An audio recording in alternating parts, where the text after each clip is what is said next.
เป็นกำลังอันเดิน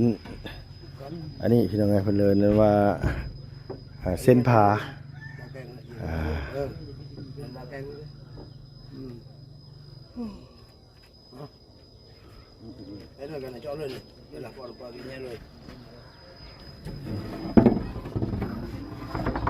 พี่น้องไงบาทที่นี่มาไอ้สั่งเลยมาลงมาพี่ก่อนไอ้น้องสิได้เห็นว่าจ่ายค่านี่ค่าสินเนี่ยมันแล้วก่อนโดยพอดีว่ามันยังบริเวณจ่ายไอ้แล้วพี่น้องเงินค่าเฮ็ดเฮือนอันของน้องไส้ยังพอทั้งบ่าวตูนเพิ่นจ่ายไปเท่าไหร่แล้วไอ้5 ล้านเนาะโดยไปหามุมตั้งกล้องก่อน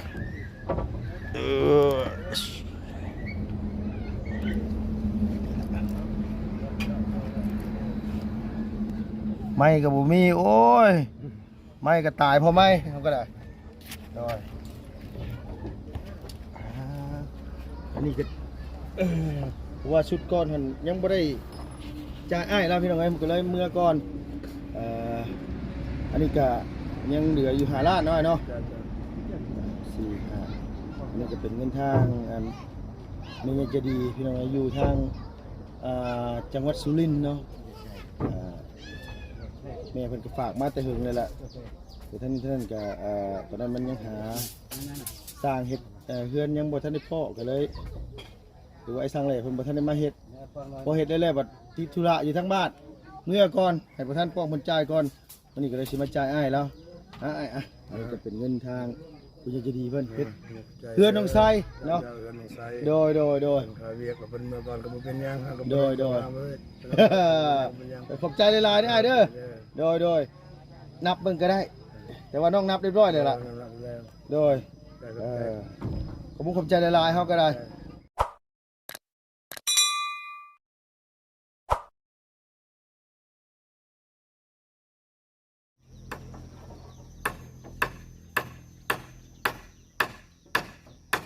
กับสบายดีและสวัสดีเด้อพ่อแม่พี่น้องวัดสุขุสุคนระวังในและก็ต่างประเทศนะพี่น้องที่เขามารับมาชมช่องของลุงเฮิมชาแนลพี่น้องคือเก่าคือเดิมเปิดคลิปมาพบมาพอกันเมื่อนี้ก็อยู่บ้านสกีพีนเมืองเซโปนแขวงสนเขตนะพี่น้องพอดีว่าทางลุงเฮิมพี่น้องกับบ่าวตูนหรือว่าประธานป้องเฮาได้จ้างไอ้สร้างแหล่เพิ่นเฮ็ดห้องน้ำห้องครัวเฮือนซ่านบ้านซองของน้องไส้นะพี่น้องแล้วบัดนี้แหละก็ลุงก็เดินทางลงไปก่อนลุงก็ยังบ่ได้จ่ายค่าเงื่อค่าแห้งไอ้สร้างแหล่เลยพี่น้องจนว่าเพิ่นมาเฮ็ดเฮือนประตู7 ปีจนว่าขึ้นโครงห่างจนสิแล้วเลยเนาะพี่น้องจะได้กลับมาอีกรอบนี้ก็สิได้จ่ายเงินจ่ายทองอ้ายแล้วอยู่พี่เลยแหละมื้อนี้พี่น้องเพราะว่าอ้ายแล้วมารับผิดชอบเขตเฮือนประตูอาเลียพี่น้องมาเป็นสร้างเฮ็ดเฮือนเฮ็ดซ่านให้ทางประตูลาวพี่น้องเนาะก็เลยขึ้นมาพี่มื้อนี้พี่น้องมากันอยู่3-4 คนพี่น้องเนาะมีทางลุงเพิ่มแล้วก็บ่าวตูนพี่น้องแล้วก็ทางกันว่าบ่าวไร่พาลุยเฮานะพี่น้องมากัน3 ชีวิตพี่น้องคิดว่านี่แหละพี่น้องน้ำพอดีลุงก็มาสร้างไม้ซื้อวงกบให้ทางไอ้สร้างเฮ็ดเฮือนเสาค่ำมื้ออื่นว่าสิเดินทางลงไปพุ่นแหละพี่น้องเนาะเมืองพระลานไส้แต่สนเขตเพราะว่าทางนี้ทางนั้นเฮาก็จะไปติดตามเขตของน้องพรเฮาน้องเพิ่นก็ลำบากคือกันพุ่นก็ได้พี่น้องน้องเพิ่นก็กำลังสิเฮ็ดสิสร้างเรื่องเฮ็ดหัวเฮ็ดสวนเนาะพี่เนาะน้องเพิ่นก็เขานำจำปากับบ่มีกินพอดีว่าแม่น้องนี่เพิ่นให้ลุงสีเข่ามาให้ทางน้องเพิ่นบ่ทันได้ให้อยู่แต่ว่าเข่าถือฝนบ่แม่นเปียกเบิดแล้วบ่เนาะพี่น้องเนาะได้ก็ตามแต่ผู้อื่นเช้าน้องพี่น้องสิเดินทางลงไปนี่ก็ค่อยค่ำลงแรงก็สินอนพี่ก่อนอีกคืนนึงเนาะพี่น้องเนาะโดยไปพี่น้องไป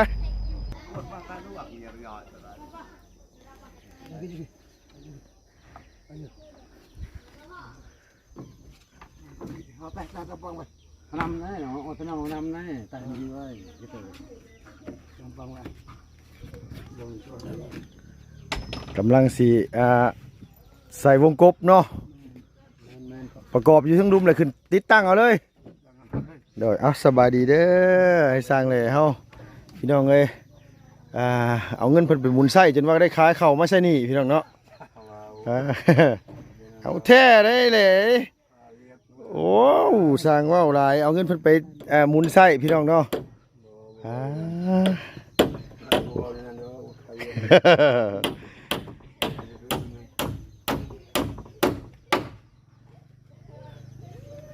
ไม่ยังมันคือเดืองแท้ไม่กันเหลืองบ่จ้ะวะมันกินเหลืองนี่เนาะ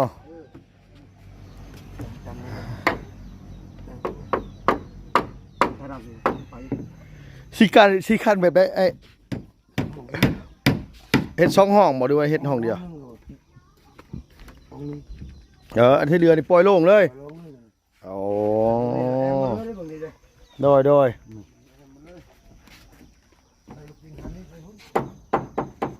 ยวันนี้เอาเครื่องซื้อกันเราบอกเครื่องอันนี้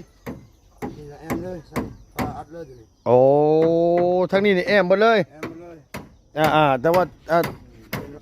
เฮ็ดประตูเข้ามาทางนี้หรือว่านี่ไหน เขาทั้งนี้ โอ้โดย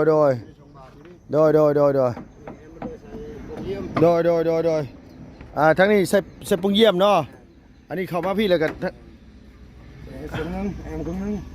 ทั้งนี้ปล่อยใส่ลูกติง ติงเครื่องนึงใส่ติง โดย เอาแล้วเป็นไรก็ขึ้นมาโตเลยเขาบางทีเลยโตเลยอยู่นี่ ที่จริงเพิ่นคือบ่เฮ็ดโล่งทางนี้เนาะแล้วก็อัด2ห้องนี่ก็มันสิโอเคกว่าแต่ว่าบ่ถึงมักไผมักมันแหละวะเนาะ มาไปมองมันธรรมดาเขาก็จะต้องห้องอัน โดย เอาคันนี้เนาะ ซื้อไปแล้วเลย บอสแต่ขันหม่องเสานี่ก็ยังได้นะฮะว่านะแต่ว่าทางนี้ปล่อยลงเด้อ แคบตัวนั้น แม่นบ่แคบเด้นั่นเฮ็ดใส่ลูกติงมาเลยรวมๆมาดิคือว่าแล้วว่ามักไผมักมันเนาะประตูเนาะเอาสบายดีเด้อตู่เด้อจักมุ้งแล้วนะจักมุ้งแล้ว ว่าช่างมองปลาย แล้วเหลียวเบิ่งตะเวนพี่น้องเอ้ยโอ้ยอันนี้บ่เพิ่นว่าใส่ไว้ให้คนถามแล้วสิว่าอีกแหละน้องประตูเนาะกินแล้วข้าวนะ2 โมงแล้วเดี๋ยวบักตะเว้นพ่อเมื่อกี้แล้วเดี๋ยวบักตะเว้นก่อนแล้วจึงบอกเฮาโอ้ยขมั่งนำพี่น้องเอ้ย โมงว่า2 โมงครับ2 โมงคือกัน 2 โมงคือกันน้องประตูเนาะโดย ไปน้ำกัน เป็นจังได๋เข้าให้นำแล้วบ่แล้วเลยบ่นำเข้าให้ ย่าง ยังบ่ทันได้นำซ้ำเฮ็ดเฮือนแล้วพุ่นว่าสิไปนำเข้าให้น่ะ อากาศแล้วเพื่อนนี่ละ กันแล้วเฮือนโดย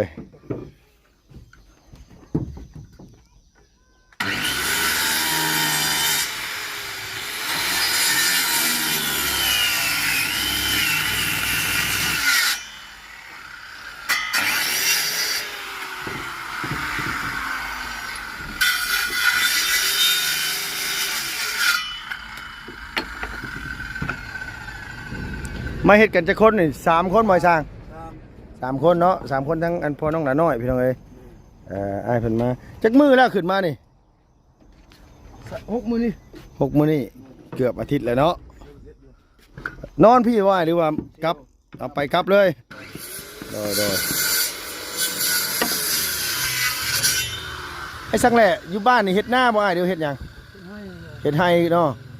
บ่ได้เฮ็ดหน้าบ่มีเนาะอ้ายเนาะมีแต่ไห้แต่บ่ต้องห่วงดอกพี่น้องไอ้สังแหล่แล้วอันว่าควายหลายอยู่ดอกไอ้สังแหล่นะเศรษฐีควายหลาย เอาอีหลีได้สังแหล่บ้านเฮานี่บ่ได้มีเด้ควายไอ้ซุมื้อนี่บ่สิหาให้มันแมบอันว่าอยู่หนองให้ปิงจับก็ยังบ่มีมันเริ่มเบิดเลยอยู่บ้านเฮา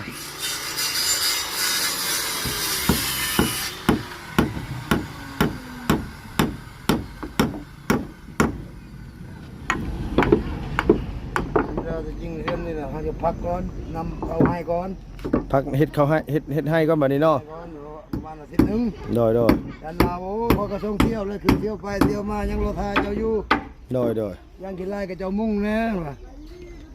โอ้รีบไปก่อนว่ะเลยก็กินใจ อันว่าอันนี้นี่คือสิเฮ็ดให้มันแล้วหลังนี่ก่อนเลยเนาะ น้ำมุ่งไว้ มุงเรียบร้อยอันหยังเรียบร้อยเดี๋ยวจังไปนำเขาให้ก่อน ทำเขาให้ คนเลย โดยโดยเดี๋ยวจะมาเข้าฟ้าป่ะนี่ แม่ โดยโดย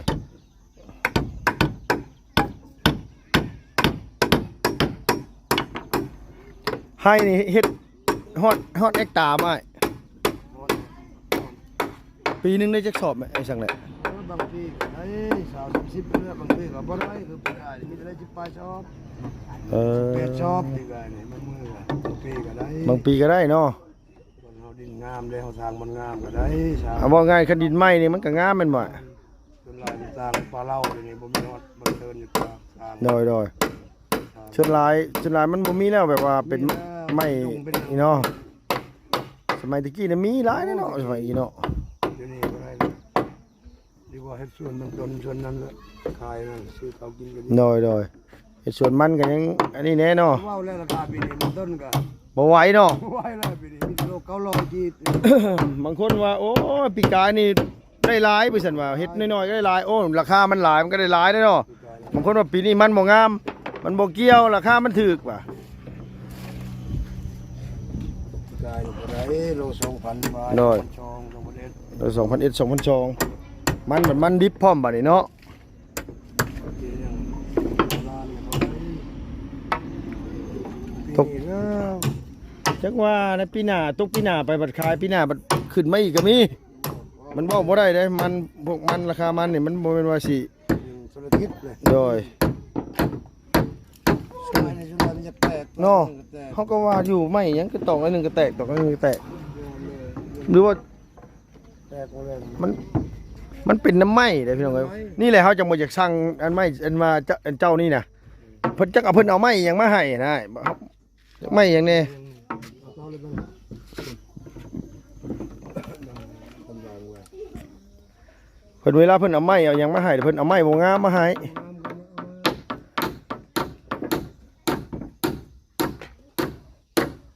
เฮาสั่งเฮ็ดอยู่บ้านห้วยยึงหั่นเฮาสั่งแล้วลงเรื่อยเลยราคาก็บ่ได้แตกต่างกันแล้วไหม้อยู่ลงเรือแล้วไหม้มันไหม้แห้งบ่ได้บ่แม่นไหม้ดิบแบบนี้เด้อไหม้อยู่ลงเรือมันสิไหม้แห้งกว่านี้ไหม้แบบว่าอันนี้ไหม้ดิบแล้วมันนี่อยู่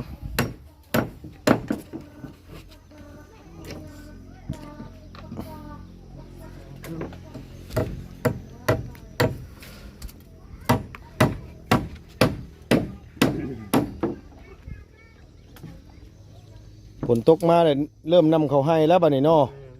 ต้องเล่นเขาก็เริ่มเลย มันอย่างน้อยจังนั้นมันบ่ทัน ทันน้ำพ่นเลยนะ โดย เฮ็ดหน้าใช่ไหมมีแต่วันกาวันยังก็รอท่า โดย กาไง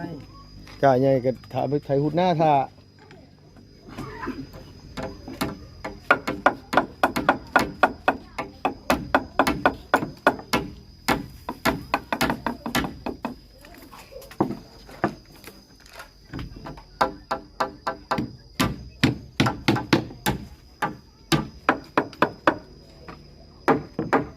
สองคนนั่นกาเวียกเขานำเขาให้เนี่ย เออ มันก็เลยก็มารับปากท่านเล่าเลยว่าบ่ได้ โดย บ่เอาคนนี้ผมว่าเอามันมีงานง่ายๆเมื่อหน้าเนี่ยเห็นไหมเห็น โดย กำลังผูกพากันเลย โดย น้องน้ำน้องไส้เหมือนกัน โดย มีแต่สองคนเนาะ อืมเฮ็ดสองคนนี่บ่ สองคน เออ บุญเดือดโยนกว่าที่เดิม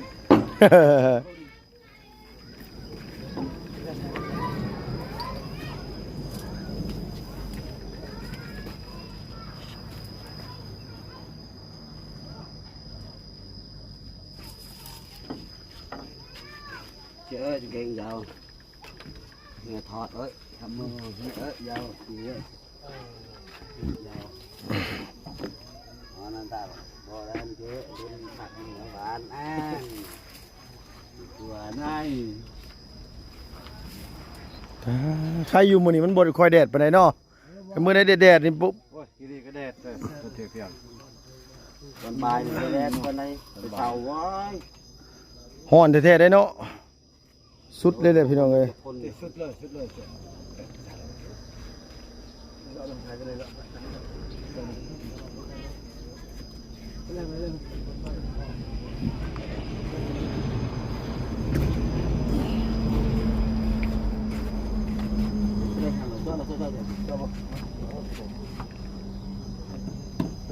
อ่า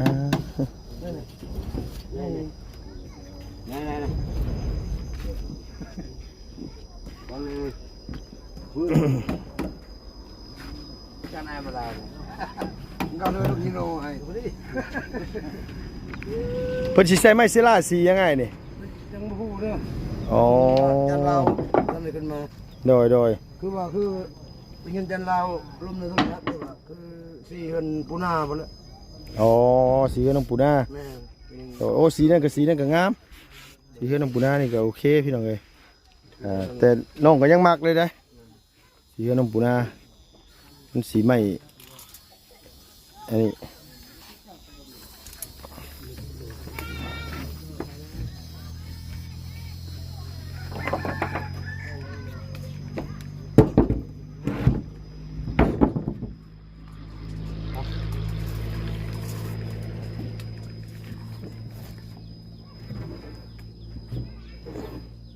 อันนี้เพิ่นสิวัดหม่องตั้งวงกบเนาะ Đinh đinh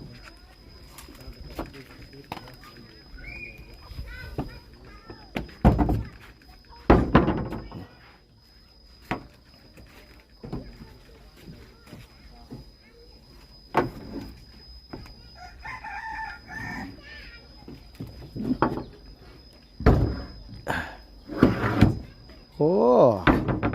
อ๋อต้องใส่ลูกลิงน้ำมันบ่นี่ มันตรงบ่ มันเที่ยงเนาะ Mới sai là mình Hốt cái đi nước nâng Và không được โดย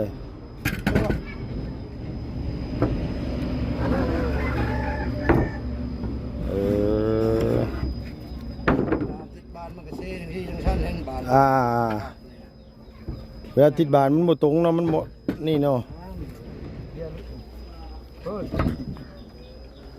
Thôi thôi thôi Bây hai cái nhà ไปมือให้กันย่างโอ้ยย่างแล้วมันจะแข็งแรงประตูเอ้ย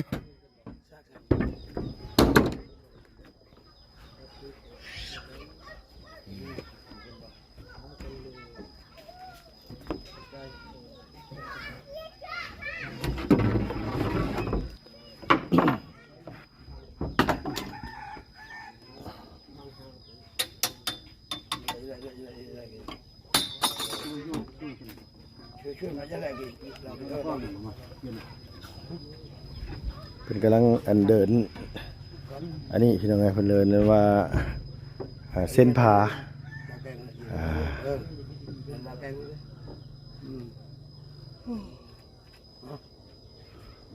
Đấy là cái này cho lên này, đây là qua cái nhé rồi. อ่ะพี่น้องไอ้บาทที่นี่มาไอ้สั่งเลยมาลงมาพี่ก่อนไอ้น้องสิได้เห็นว่าจ่ายค่านี่ค่าสินเนี่ยมันแล้วก่อนโดยพอดีว่ามันยังบริเซ็นจ่ายไอ้แล้วพี่น้องเอ้ยเงินค่าเฮ็ดเฮือนอันของน้องไส้ยังพอทั้งบ่าวตูนเพิ่นจ่ายไปเท่าไหร่แล้วไอ้ 5 ล้าน 5 ล้านเนาะโดยไปหามุมตั้งกล้องก่อน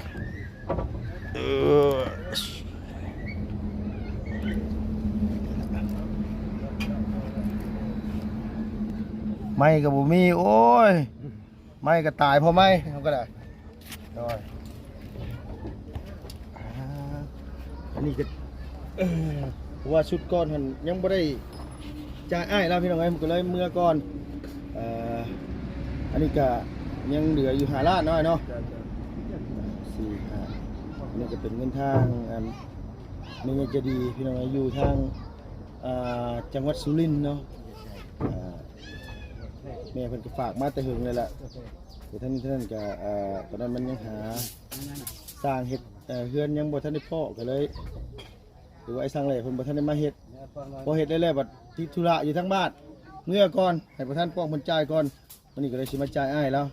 อ้ายอันนี้ก็เป็นเงินทางผู้ใหญ่ใจดีเพิ่นเฮ็ดเพื่อนน้องไซเนาะโดย ขาเวียกกับเป็นเมื่อก่อนก็บ่เป็นหยังครับ โดย ขอบใจหลายๆเด้ออ้ายเด้อโดยนับเบิ่งก็ได้ แต่ว่าน้องนับเรียบร้อยแล้วล่ะโดยขอบใจหลายๆเฮาก็ได้พี่น้องเอ้ยไปมีแต่ว่าสิเดินทางก่อนพี่น้องเอ้ยบัดทีนี้เดินทางไปทางพุ่นแหละทางเฮือนอันว่าสามอนพี่น้องได้ยินว่าอ้ายแล้วถูกเพื่อนชุบซ่านว่าซั่นว่าเป็นสามอนก็ได้อ้ายแล้วจักไปกินเหล้าทางใดมาบุพี่น้องเอ้ยแล้วก็เลยอยากหายน้องหายแม่อยากจะทุบเพื่อนตีซ่านมุนเบิดว่าซั่นว่าไปเยี่ยมพยายามโอเคเด้อไอ้สั่งแดดเด้อขอบใจหลายๆเด้อเอาสบายดีเด้อโดยพี่น้องเอ้ยไปพี่น้องเอ้ยมีแต่ว่าลุงกสิโอ้น้องพี่น้องสำหรับคลิปนี้ก็ลุงพี่น้องเอ้ยก็ได้มาอาจารย์ค่านี่ค่าสินให้ทางไอ้สร้างแหล่เฮาเรื่องเฮ็ดห้องน้ำห้องครัวเฮือนน้องไส้เป็นที่เรียบร้อยแล้วพี่น้องเพราะว่าทั้งนี้ทั้งนั้นก็อายเพิ่นเฮ็ดเรียบร้อยแต่เฮิงแหละลุงก็บ่ได้อันว่าพ่ออ้ายเพิ่นเติงเรียบเลยก็ได้มามื้อนี้มีโอกาส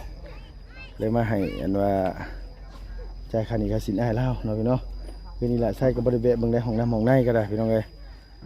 กันมีโอกาสก็สิแวะดินน้ำลูกน้ำลานอยู่ดอกลุงก็ได้เดี๋ยวสำหรับคลิปนี้เนาะลุงก็ต้องกราบขอบคุณขอบมุกขอบใจหลายๆเด้อแม่เพิ่นอยู่ทางจังหวัดสุรินทร์นะพี่เนาะแม่เพิ่นก็คือสิฮู้อยู่ดอกพี่น้องเนาะขอบคุณหลายๆแม่ให้อยู่ดีมีแห้งเก็บจนลำไปด้วยสุขภาพแข็งแรงพี่น้องสำหรับคลิปนี้ไปแล้วพี่น้องเอ้ยบ๊ายบายสบายดีเด้อ